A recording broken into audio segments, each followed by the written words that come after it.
A palavra do Senhor se encontra no Evangelho de Mateus, capítulo de número 5, a partir do primeiro versículo, diz assim: E Jesus, vendo a multidão, subiu a um monte, e assentando-se, aproximaram-se dele os seus discípulos, e abrindo a sua boca, os ensinava, dizendo. Agora você vai lá para o capítulo 7, versículo 28. E aconteceu que, concluindo Jesus este discurso, a multidão se admirou da sua doutrina, porquanto os ensinava como tendo autoridade e não como os escribas. Pai, que o Senhor abra a nossa mente, abra o nosso coração para recebermos o Teu ensinamento nessa manhã. Faz a minha língua, meu Pai, como a pena de um destro escritor, e o Teu reino nessa manhã avance um pouco mais com a exposição da Tua palavra. Assim nós oramos e nós te agradecemos em nome de Jesus. Amém. Podem sentar, irmãos. Mateus, que foi o apóstolo de Cristo, ele escreve o Evangelho de Mateus com uma provável intenção de alcançar os judeus. Ele enfatiza muito os cumprimentos da profecia sobre o Cristo. Cristo é o grego para Messias, que significa ungido. A gente vai ver que Cristo, logo no início do capítulo, no início de Mateus, ele é anunciado como rei. No capítulo 2, no verso 2, vai estar escrito assim: Onde está aquele que é nascido rei dos judeus? Ou seja, Mateus ele tem essa intenção de alcançar esse público, mostrando para eles que o Messias, que estava profetizado no Antigo Testamento, ele havia chegado. E o texto de Mateus 5, 6 e 7 é o Sermão do Monte, é a explanação, é a apresentação que o rei, ou seja, Jesus, faz desse reino que ele governa. Quando a gente vai olhar para a Bíblia, lá no início, a gente vai ver a história se repetindo. Paulo ele fala que o que antes foi escrito, Romanos 15, para o nosso ensino foi escrito. Ele vai falar que o que está no Antigo Testamento é sombra daquilo que havia de vir, preparando o povo, preparando a humanidade para receber o Rei dos Reis. Lá no deserto, quando o povo sai do Egito, o Egito ele tem uma representação que não é o mundo em si. O Egito ele não representa só o mundo. O mundo é representado pelo deserto, tanto que quando eles saem do Egito, eles não entram direto na terra prometida, amém? Eles vão para o deserto. Se a gente for trazer para os nossos dias, quando a gente se converte, a gente morre? Literalmente, não. A gente se converte, mas continua vivendo nesse mundo para depois alcançar a terra prometida. O mundo é o deserto e o Egito é o sistema de pecado, é a idolatria, tanto que eles serviam a muitos deuses. Moisés, ele é enviado pelo Senhor para libertar aquele povo que estava no Egito. Ele é enviado para libertar. E quando ele liberta, ele tira o povo ali do Egito e começa a peregrinação. Só que o povo, entre o Egito e a peregrinação no deserto, ele fica entre... Aí é uma situação que eu vou deixar para o Márcio responder, né? Entre 400 e 430 anos. Ele que se resolva com os números doidos dele lá, né? Isso não é comigo. Mas ali, o povo fica sem uma intervenção da parte de Deus por esse período. É o que Paulo vai relatar em Gálatas, por exemplo. Aqui com Jesus, quando ele chega no cenário, o povo está há mais ou menos 400 anos sem receber um profeta. Olha como a história se repete. Lá no Egito, o mesmo período para a vinda do Messias. E esse Messias seria também um libertador. Só que qual que é o ponto aqui? Moisés, ele está liderando o povo de Deus, está libertando o povo, e ele é chamado até o Monte Sinai. E lá no Monte Sinai, ele recebe o que nós chamamos de 10 mandamentos, o decálogo, as 10 palavras. Ali está o princípio de toda a lei judaica. Um homem sobe, que é Moisés, no monte, e ali ele recebe essas palavras. Agora, o que acontece em Mateus? Não é um homem que sobe para receber a palavra de Deus. É a própria palavra de Deus que desce e fala no monte. Olha a correlação que ele está fazendo. Se lembra que ele estava falando para judeu? Lá atrás, um homem subiu no monte para receber a palavra. Aqui não. Não é só um homem que está descendo. É o próprio Deus que está vindo na terra explanar o seu princípio e o seu reino para todos nós. Esse relato você vai ler em casa depois, em Êxodo 19, que é Moisés indo no Monte Sinai receber essa palavra da parte do Senhor. E o que o Sermão do Monte vai ensinar? O Sermão do Monte vai ensinar que o reino de Deus é feito de princípios. A nova aliança, o mundo e o contexto que você vive de igreja hoje é um contexto onde você vive princípios, menos atos. Como assim? Você vai ver no Antigo Testamento que tem muito um contexto de rituais. Você tem as 7 festas em Levítico 23.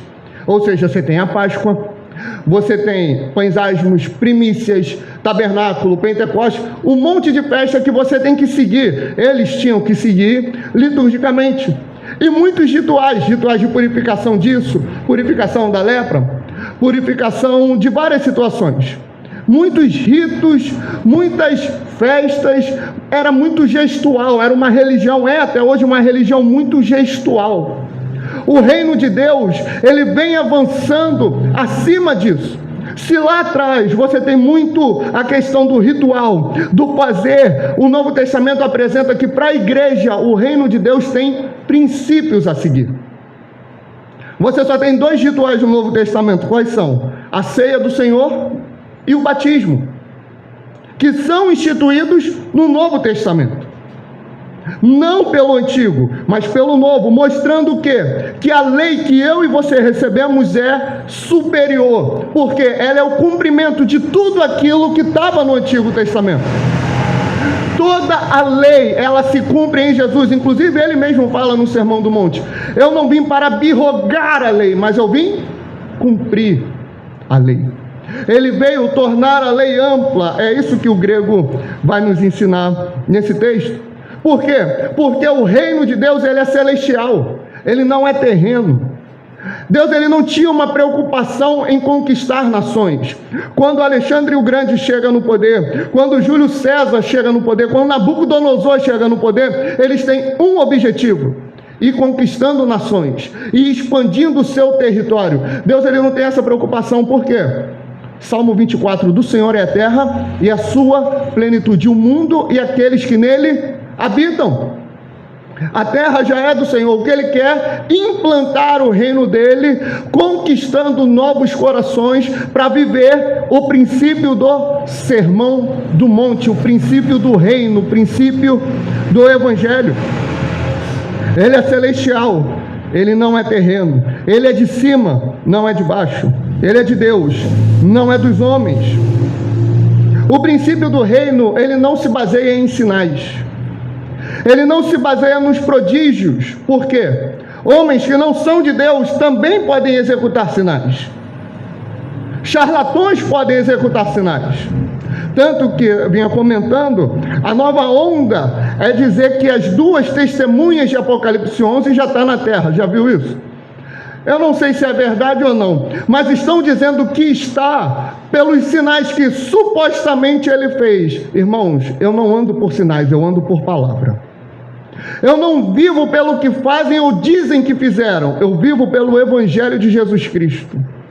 Podem fazer chover, cair fogo do céu, mas se não estiver baseado na palavra de Deus, é ele lá e a gente cá. Porque no fim dos tempos eles vão fazer sinais e prodígios que, se possível for, eles vão enganar até os eleitos, os escolhidos, a igreja do Senhor. Então, quando nós olhamos para o Sermão do Monte, a gente vê ele sendo regido por princípio, não regido por liturgias, por rituais. É essência. E por que essa essência? Porque ali no Novo Testamento, ele está separando um povo para ele. Ele está indo além das barreiras de Israel e dos judeus. O profeta Isaías, que é o profeta messiânico, ele vai ensinar o seguinte, a partir do capítulo 62 do seu livro. Israel, você foi chamado para ser luz para os gentios. Por quê? Porque através de Israel vem o Messias, e o Messias vai conquistar o mundo. O Messias, ele vai expandir o reino de Deus. É por isso que Jesus faz questão de falar para a mulher samaritana: olha só, a salvação vem dos judeus, mas ela não é propriedade dos judeus. Ela não é exclusiva dos judeus. A salvação é para todos, é para o avanço do reino de Deus. Ela começa com eles, mas ela não é exclusiva deles, porque Deus não é propriedade dele. Ou seja, Deus não é propriedade de um povo, é a igreja, que é o povo de Deus, que é a sua propriedade exclusiva. É assim que funciona no reino. Ele nos conquista, então ele que vai reger a nossa vida. Ele nos chama para nos ensinar, ele nos chama para nos instruir, para que a gente seja uma faísca da sua fornalha aqui na terra, para que a gente seja uma lâmpada na sua casa, para que a gente venha iluminar esse mundo. É por isso que no próprio Mateus 5 ele vai falar: vós sois o sal da terra, vós sois a luz do mundo. Só que aí a gente pega esse texto e fala: então eu vou ter que ir para a rua para militar na causa que as políticas e os partidos estão militando. Queridos, isso não vai adiantar. Isso não vai fazer nenhuma mudança. Olha para o cenário que o Brasil vive hoje. Olha para o cenário que o Brasil vive nesse momento. Se a igreja indo para a rua tivesse alguma solução, não ia ter o escândalo que teve do ministro assediando a outra ministra. Se a gente tivesse vendo um agir de Deus verdadeiro, uma direção de Deus nessa militância toda, a gente ia ver um avivamento poderoso nessa nação. E o que a gente vê é exatamente o contrário, é uma decadência espiritual. É uma morte espiritual. Por quê? Porque não seguem os princípios do Evangelho de Jesus Cristo. O que vai salvar e o que vai libertar é esse princípio, é o princípio do Sermão do Monte, aonde Deus desceu e falou com o seu povo. Mas por que ele faz questão de trazer todos esses princípios? Aqui Jesus está colocando um fim naquilo que nem tinha começado ainda, que se chama graça barata, ou a hipergraça. Já ouviu falar? Isso daqui, irmão, é a doutrina que vem de séculos, que vai mostrar e vai dizer: se o homem é salvo, então não importa o que ele faça, não é? Não importa o caminho que ele entre, ele já foi salvo. É a graça fácil, são as facilidades para a gente viver o reino de Deus. No reino de Deus a gente não pode viver nessa superficialidade. O reino de Deus, ele traz uma exigência. A gente olha para a graça e para o Novo Testamento e entende que ele ficou mais fácil. Ele ficou mais fácil para ser salvo, mas para viver essa salvação, não. Paulo, ele fala: olha só, manifestem a sua graça, a sua salvação em obras. Ou seja, uma coisa é alinhada com a outra. Aquilo que Jesus fez por mim e agora o que eu faço por Jesus. O Sermão do Monte é uma resposta àquilo que Cristo fez por mim na cruz do Calvário. Se a gente olhar para todo o sofrimento que ele passou na cruz, e a gente só passa a refletir no que ele fez na cruz na época da Páscoa, né?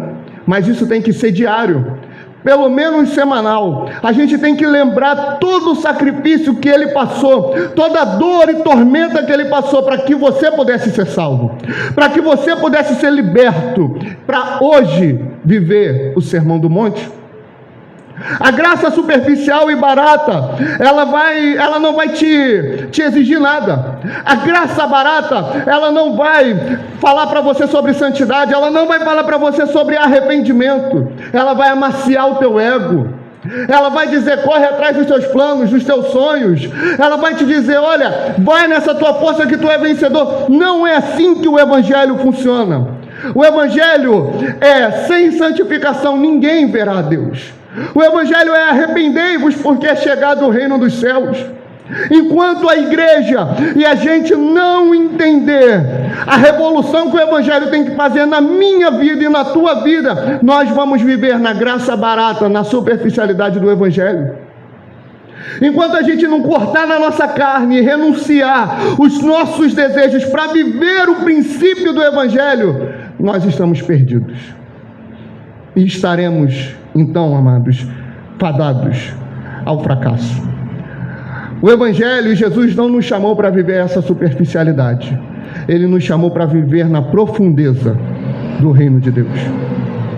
É por isso que no Antigo Testamento o adultério só era caracterizado quando você se deitava com outro homem ou outra mulher. No Novo Testamento, só o olhar vai te trazer essa dificuldade. Só o olhar já vai ser um pecado. Então, o Evangelho e o Sermão do Monte se trata de princípio. Por quê? Porque existe uma necessidade. A necessidade da obra salvadora de Jesus. A morte de Cristo, ela vai mostrar isso. Cristo morreu para que essas palavras fossem regadas com sangue e te trouxesse essa libertação. Se Jesus ele não morre, não existiria uma validade para seguirmos esses princípios e esses mandamentos. Quando ele morre, ele torna isso acessível. Por quê? Porque na morte a gente tem perdão e na sua ressurreição a gente encontra essa redenção. Quando ele morre, ele está morrendo para nos trazer perdão. Mas quando ele ressuscita, ele está mostrando que agora não tem mais ninguém que pode te impedir de alcançar a Deus. Agora não tem mais ninguém que pode te impedir de viver essa graça, porque ele alcançou aquilo que você não alcançaria, que é a perfeição. Por isso que ele é o cordeiro mudo que foi levado ao matadouro para trazer essa salvação que é eterna para a minha vida e para a tua vida. Portanto, queridos, quando a gente olha para o reino de Deus, quando a gente olha para a obra de Cristo aqui na terra, a gente vê o Sermão do Monte e a gente entende que é a manifestação desse reino, que é a autoridade sobre a igreja. A autoridade sobre a igreja não está nas mãos do líder ou do pastor, muito pelo contrário. O líder está submisso à autoridade da doutrina do Evangelho. Lembra do que a gente leu no final do capítulo 7? E ele ensinava com autoridade, não como os escribas e fariseus. O Sermão do Monte é para estar impresso na tua vida. O Sermão do Monte é para estar gravado na tábua do teu coração. O que Moisés fez lá com os 10 mandamentos, Cristo fez aqui com o Sermão do Monte. O Sermão do Monte ele vai trazer os princípios que eu e que você precisamos seguir. O pregador do Sermão do Monte, ele não era um homem. Eu sou um homem. Eu não prego igual a ele. Ninguém prega. Eu não ensino igual a ele. Ninguém ensina. Somente ele tinha capacidade para trazer esse ensino. Por isso Spurgeon fala: e ele se sentou em seu lugar como o rabi da igreja, o distinto legislador do reino do céu, o monarca no meio do seu povo. Chega aqui, em outro, o rei em Jerusalém, o autor da lei. Agora você repara uma coisa: era costume, e isso até os dias de hoje, quando o Papa ele quer trazer algum ensinamento autoritativo, o que ele faz? Ele senta na cadeira, né? E começa a falar. Tanto que eles chamam de manifestação ex cathedra, alguma coisa assim. Porque ali, o ato dele sentar mostra que ele está recebendo, na concepção deles, né? Ele está recebendo aquele ensinamento, e aquele ensinamento é autoridade, inclusive acima da própria Bíblia. Jesus, quando ele está no Sermão do Monte, e a Bíblia afirma que ele abre a boca. Olha no primeiro versículo: e Jesus, vendo a multidão, subiu ao monte e, assentando-se, Aproximaram-se dele os seus discípulos e, abrindo a sua boca, os ensinava. Esse era um ato que os rabinos faziam. Quando eles iam trazer um ensinamento autoritativo, eles sentavam e abriam a boca e começavam a ensinar. Isso vai jogar por terra aquele ensinamento. Quando a gente fala assim, ou falam por aí, pregue se necessário, abra sua boca. Ou pregue se necessário, use palavras. Isso é uma meia-verdade. Tem que ter um testemunho da minha parte, da tua parte. Isso vai impactar outras almas. As vidas vão ver algo diferente em nós, mas elas não vão saber o que é esse algo diferente. É por isso que na hora de evangelizar não adianta apenas ter as atitudes, também tem que saber do evangelho para poder alcançar as vidas. Por isso que Paulo fala em Romanos, a fé vem pelo ouvir, e o ouvir pela palavra de Deus. A fé não vem pelo ver o testemunho do outro, vem pelo ouvir da palavra de Deus.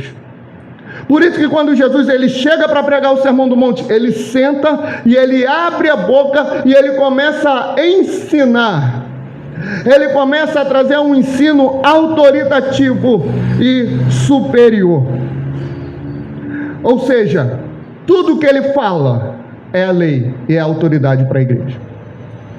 A gente tem que ler a Bíblia, só que tem que ler da maneira correta. As maiores heresias, elas saíram de interpretações erradas a respeito da Bíblia. É por isso que a Bíblia ela tem que ser lida à luz do Novo Testamento. Porque se eu leio o Antigo, eu começo a inventar um monte de coisa. Conversava com o irmão antes do culto começar. A gente vai, além de colocar dízimo, vai colocar oferta alçada, vai colocar primícia, vai colocar um monte de coisa para tirar dinheiro do povo. Aí vai colocar candelabro, aí vai colocar uma pequena arca da aliança. Aí desse jeito já vai lá para São Paulo, que o Templo de Salomão está lá, e você curte a tua vida lá. Porque a gente vai interpretando de forma errada e equivocada a Bíblia. Mas o Novo Testamento, a nova aliança, a aliança cristã, ela é baseada no Sermão do Monte. Para os judeus, a preocupação deles, por muito tempo, era o sábado, o Shabá, a sinagoga. Na nova aliança, não. Se para eles tinham que entregar um dia ao Senhor, aqui tu entrega todos os dias da tua vida. Se para eles tu tinha que entregar 10%, aqui tu entrega toda a tua vida, todo o teu recurso, não para a igreja, mas você entrega para Deus. A nova aliança, ela vai trazer uma exigência superior ao que estava na lei.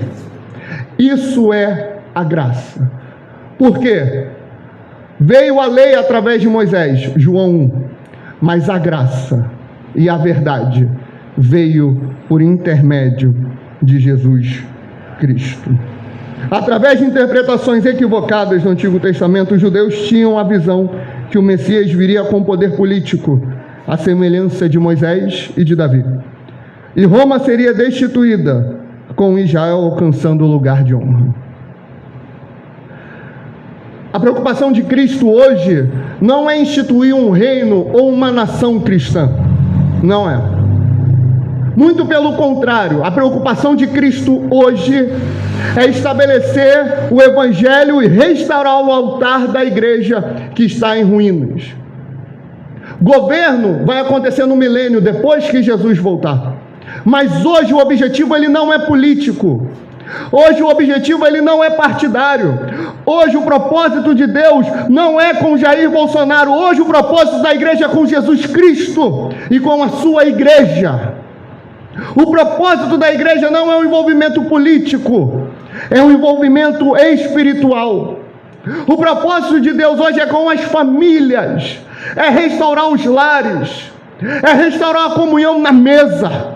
O propósito de Deus hoje é restaurar a comunhão da igreja, o ensino da igreja, não o poder político. Porque o poder político, irmãos, vai piorar. Esse é o pavimento para o anticristo chegar. Então a política pode estar do jeito que for, nossa preocupação tem que ser com a nossa casa, com os nossos filhos, com as nossas esposas, com os nossos maridos, com a igreja de Cristo, pregando, ensinando e vivendo o Sermão do Monte. A preocupação de Cristo é como você vai lidar com o teu próximo quando você for ofendido. A preocupação de Cristo é você ter um coração generoso que contribua. A preocupação de Cristo é que você seja misericordioso. A preocupação de Cristo é que tu seja humilde. A preocupação de Cristo é que tu seja fiel no teu casamento. A preocupação de Cristo é que você não tenha ódio do teu irmão. A preocupação de Cristo é que você não seja enganado pelos falsos profetas. A preocupação de Cristo é que você esteja firmado sobre a rocha. Essa é a preocupação de Jesus Cristo. Não é política, mas ela é espiritual. Quando o Messias prega o Sermão do Monte, ele causa perplexidade. Positiva com admiração e negativa com frustração. Por isso eles se admiravam da sua doutrina, porque ensinava com autoridade. Quando você vai olhar para todo o contexto em que eles estavam, Jesus ele trouxe um espanto, porque até então eles tinham que ter todo um trabalho de exorcismo, né? Eles não conseguiam expulsar demônio. Aí chega Jesus e fala: vai lá, expulsa em meu nome, porque em meu nome há poder. Está todo mundo enfermo. Lucas 4 vai relatar isso, 4 e 5. Está todo mundo enfermo. Eles iam até Jesus e Jesus curava todo mundo. Não tem problema. Isso trazia admiração. O seu ensino trazia admiração. Podia ser positiva, porque ninguém ensinava como ele. Mas era frustrante, porque ninguém esperava que o Messias seria assim. O mundo e a igreja esperam uma palavra revolucionária. O mundo e a igreja esperam uma palavra política. O mundo e a igreja esperam uma manipulação. Mas o Evangelho de Cristo não é assim. O Evangelho de Cristo ele vem te trazer princípios para você viver no reino de Deus. O Evangelho e a igreja é muito mais simples do que a modernidade está pintando. É muito mais objetivo do que a gente achava que era. É bem-aventurados que choram, por quê? Serão consolados. É bem-aventurados que têm fome e sede de justiça, por quê? Serão fartos. É bem-aventurados os pobres de espírito, porque deles é o reino dos céus. É não olhar para a mulher com um olhar impuro, porque senão você já adulterou no seu coração. É muito simples. E o Sermão do Monte, ele não tem que ser olhado como um peso. Ele não tem que ser olhado, queridos irmãos, como... nossa, é muito difícil de viver. Ele pode até ser difícil, mas muda a tua visão sobre o Sermão do Monte. Entende a tua origem em Deus, para você viver o Sermão do Monte de forma mais clara. Como assim? Se a gente for olhar com os nossos olhos carnais e mundanos, cheio de regra, a gente vai olhar e falar assim: nossa, é muita regra para viver, é muita regra para seguir.